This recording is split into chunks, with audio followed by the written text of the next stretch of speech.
So, Ritesh sir, is the synchronous reluctance motor suitable for EV? Yes, sir. Actually, I explain. Like we have the synchronous machine. One is normal, like you have the rotor excitation.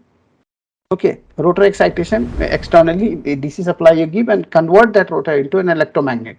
Then second is permanent magnet machine in which rotor is replaced by the permanent magnet. Okay, this has two different configurations. One is PMBLTC type, and another in which the magnet is on the surface, and but another one is that magnets are buried inside the surface. Okay, and when they are buried inside, you have the reluctance torque. So this is the case with permanent magnet PMSM machine in which reluctance torque is also available. But now then another motor is called switch reluctance motor. Switch reluctance motor and this synchronous reluctance motor, they are reluctance type machine.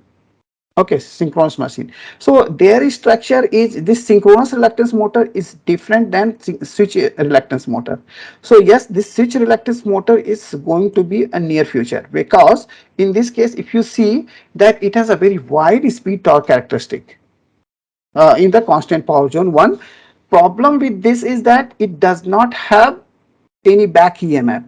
So the problem is that because back EMF is not there, so you can't identify that initial position like what we were doing in the in case of PMSM machines.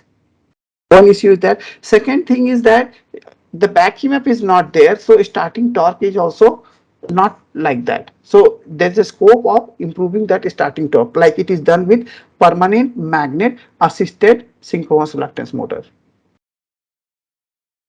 So here less amount of permanent magnet is used as compared to the permanent magnet machine, and the reluctance torque is then good enough to support you.